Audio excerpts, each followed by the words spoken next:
12 జిల్లాలకు orange alert ఇచ్చారు weather ఆఫీసర్లు. ఉమ్మడి మెదక్ జిల్లా వ్యాప్తంగా భారీగా టెంపరేచర్లు నమోదవుతున్నాయి. ఎండలు ఉక్కపోతతో జనం ఉక్కిరిబిక్కిరవుతున్నారు. వృద్ధులు చిన్నారులు బయటకు వెళ్లొద్దని ఆఫీసర్లు సూచిస్తున్నారు. దీనిపై మరిన్ని డీటెయిల్స్ శ్రీధర్ అందిస్తారు.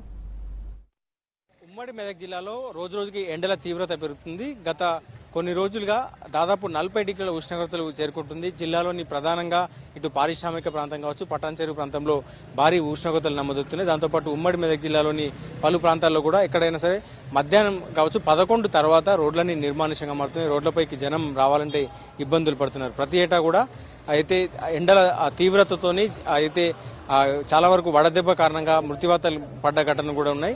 జిల్లాలోని నారాయణఖేడ్ కావచ్చు, ఈ ప్రాంతంలో అధిక వర్షపాతంతో పాటు అత్యంత అయితే కరువు ప్రాంతంగా ఉంటుంది. ఈ ప్రాంతంలో ఎండలు కూడా అయితే ఎక్కువగా ఉండడంతో జనం ఇబ్బందులు పడుతున్నారు. ప్రత్యేకించి ఉదయం నుంచి ఇటు డే టైం మొత్తం కూడా పనిచేసే లేబర్ కావచ్చు, వీరందరూ కూడా అయితే పారిశ్రామిక ప్రాంతంలో డే షిఫ్ట్లో పనిచేసే ఒకవైపు అయితే పరిశ్రమలో ఉత్పత్తి అయ్యే వేడి ఒకవైపు, మరోవైపు మిగతా అయితే ఈ ఎండ వేడి ఒకవైపు జనం కార్మికులు తీవ్ర ఇబ్బందులు పడుతున్నారు. ప్రత్యేకించి ఈ ఎండాకాలంలో ఎండ తీవ్రత పెరుగుతుండడంతో అగ్ని ప్రమాదాలు కూడా చోటు చేసుకుంటున్నాయి.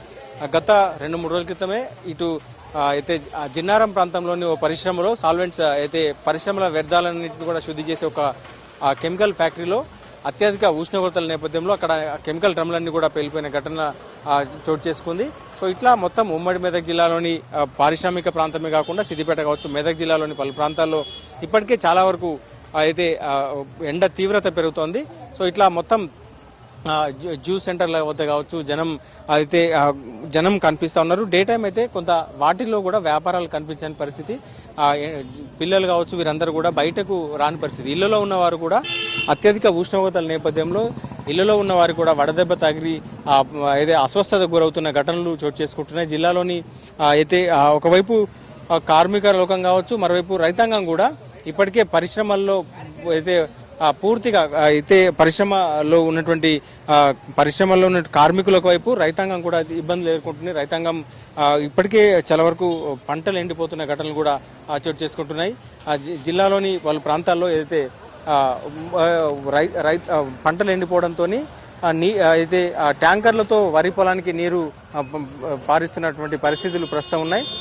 మరోవైపు ఇటు అయితే సింగూరు నుంచి కూడా సింగూరు దిగువన ఉన్నటువంటి చాలా వరకు పంటలు ఎండిపోతుండడంతో నిన్న అయితే కొంత నీటిని కూడా విడుదల చేయాల్సిన పరిస్థితి. సింగూరులో ఉన్నటువంటి అయితే సింగూరు అయితే రిపేర్లు జరుగుతున్న కారణంగా ఇప్పటికే నీటిని అంతా కూడా బయటకు దిగువకు పంపించిన పరిస్థితి ఉంది. సో మరోవైపు సింగూరు ఆయకట్టు రైతులు ఇబ్బందులు పడకుండా మరోవైపు వారికి నిన్న కొంత గేట్లను పైకెత్తి సాగునీరును విడుదల చేసినటువంటి పరిస్థితులు ఉన్నాయి.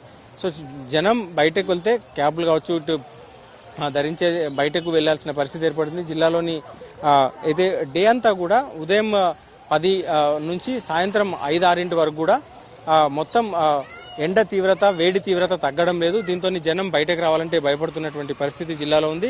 ఇక 2-3 రోజులు కూడా భారీగా ఉష్ణోగ్రతలు పెరిగే అవకాశం ఉన్న నేపథ్యంలో అప్రమత్తంగా ఉండాలంటూ కూడా అధికారులు సూచిస్తున్నారు. వైద్యులు కూడా చెప్తున్న పరిస్థితి ఎక్కువగా డేలో బయటకు రాకుండా ఉండాలంటూ కూడా చెప్తున్నారు.